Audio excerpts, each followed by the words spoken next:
So Purvi, you joined SBB batch. Yes. Okay. And very first, congratulations for hitting 99.94 percentile. Thank you, sir. You are happy with the percentile? Very happy. Very happy. You were expecting this score?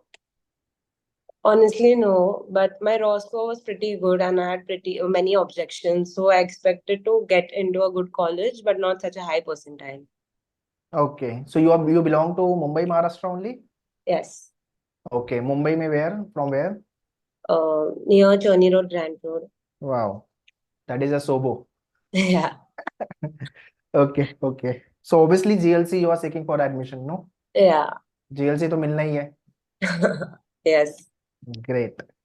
So, I mean, and how about the parents? Mom, dad खुश Very, very happy they are.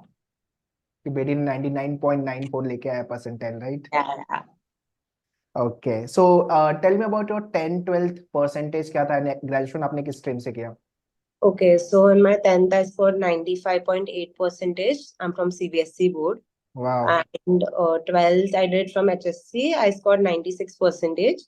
And I'm pursuing CA and along with that BCom. So Wow. in BCom, I secured a 9 CGPA Wow. and I just completed my BCom.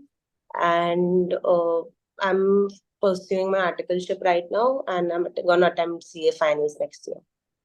Wow. So you have cleared both the stages, intermediate and Yes. इससे पहले foundation होता है, right? Yes. So आप तो मतलब पढ़ाकू हो फिर तो. 90% मैंने आज तक मेरे खुद के academic में नहीं देखा.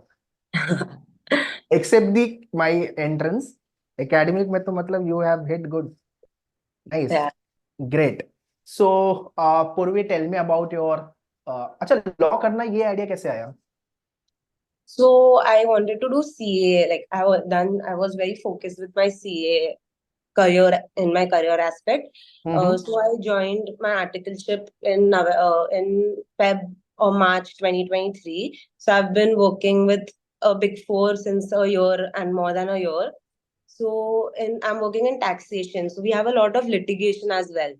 And in that I understood like the law aspect of like finance has law also with itself, like litigation perspective. And I really liked the litigation aspect of my work. Okay. And the counsel who argues always has an LLB degree, of course. So yeah, so then I thought of pursuing law after my graduation. I gave the entrance. Okay. Okay. And what is the career goal? My career goal is to, like, my main focus is CA. CA. Along with that, I want to focus on litigation aspect and CAS. Wow.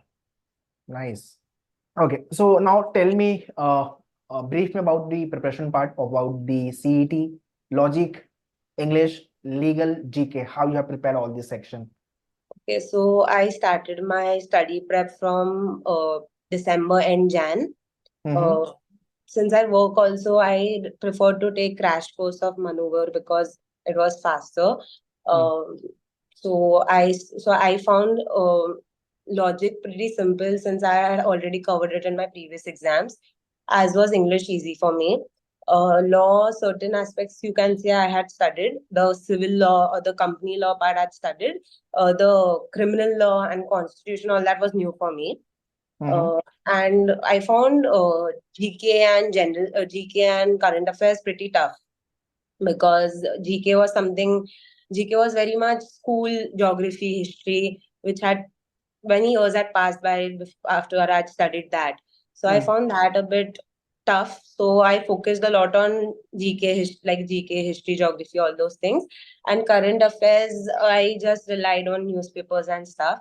And I gave a lot of mock tests. So I must have attempted all of Manu's mock tests, and I gave more mock tests additionally as well. Wow. Because I really found that practice helpful because in my previous attempts, I would score 90-ish, but by the end, I would score higher. So that was my motivation also as well. So I would get a idea of where I'm lacking behind and where I'm not. Okay. So which section was toughest section for you or you were not much comfortable with? So in the actual paper, the law had many other laws in my slot, and I was not expecting that. So that took me back a bit. And otherwise, English and logic was pretty simple. Although logic had maths, it wasn't tough for me as such, but yeah, it was not expected.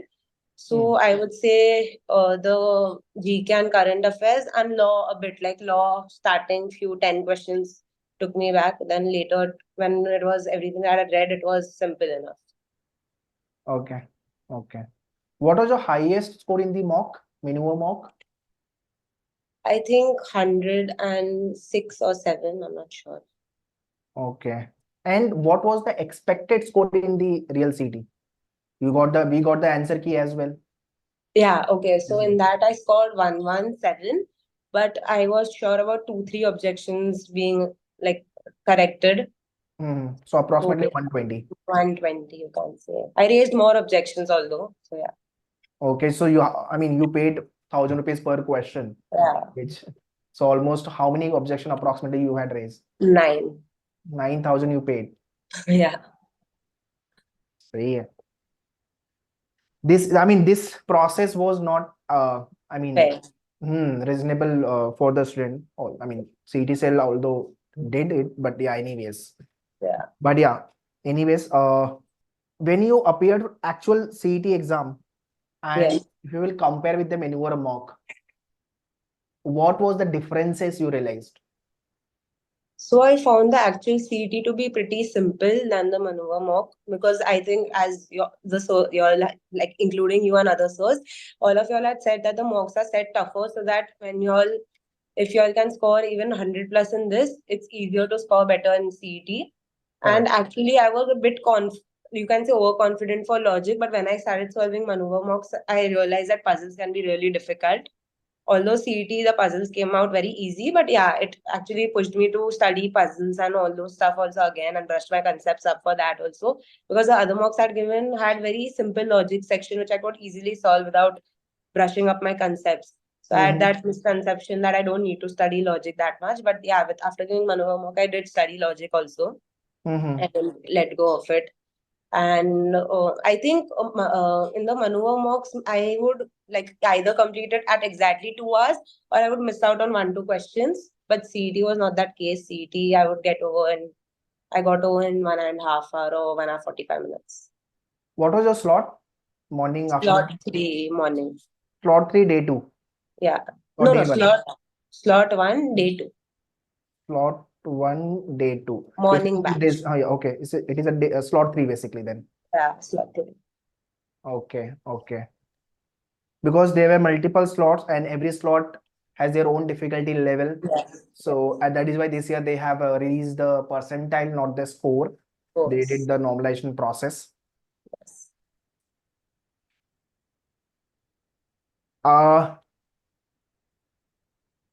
Three mistakes you think you have done, or maybe viewers, those who are watching this podcast, they should not do.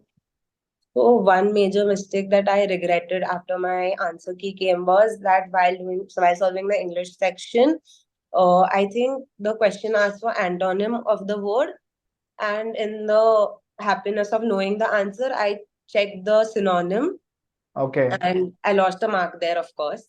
So that Because you was got one. overwhelmed when you saw the question, or what? Or So excited? it was at the end of the paper.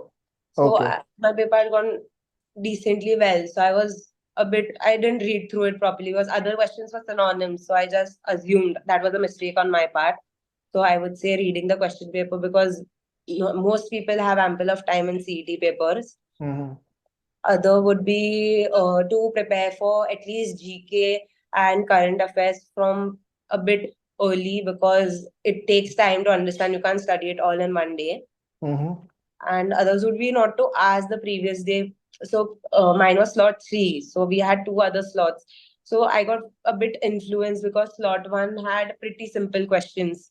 So I got influenced by that, and they had more of constitution asked. So I assumed that maybe we will also have that. But we had other laws which were not a part of different laws like adoption law and all that. So yeah, so that would be my 3 mistakes. Okay, okay. How much the session which you have attended of maneuver SBB batch that help you to crack your exam? I would say a lot, especially the material, the PDFs or the PPT type material that you all had. I think my entire history was entirely done from that because I couldn't read through uh, books, like 500 pages books, because I didn't have a lot of time. Plus, it's not very interesting to me. So the PDFs are very, very helpful, I would say. And the lectures were also pretty helpful. They would they would give you an idea of what you need to study, how you need to study. So yeah, and the mocks gave you a reality check that how well you are with your how much have you studied and how much can you score. So it gives you a reality check as well. And it's better that the mocks were tough because in the exam it makes you happier that you scored well. Mm-hmm. Okay, okay. Last question, Purvi. What tips or the session you want to give to upcoming year aspirant, those who are targeting for CET 3 years, 2025-26? I would say start a bit early. Don't wait until you register for your CET exam because that will put you under pressure. And go with good 8 hours of sleep to the exam. Read through the paper briefly if you are on time. Like time your sections. Like once you know your sections are getting over in time or before time, read through them easily. And once your paper is done and if you have time left, do check your entire paper once. Okay. So that's all, guys. In this podcast, Purvi explained everything which is important for you people, those who are preparing for next year. Learn from all these kind of a podcast. I'm taking all these podcasts so that you can learn from this podcast, implement the same thing in your preparation. You should not do mistakes while you are preparing. CET can be easy, can be moderate, can be difficult. Be ready for all kind of a bouncers because it is unpredictable kind of a paper. Purvi, once again, congratulations for hitting 99.94 percentile, and surely now we will be going into the GLC Mumbai College. Thank you, Okay, sir. all the Yeah, very best for your career. thank you.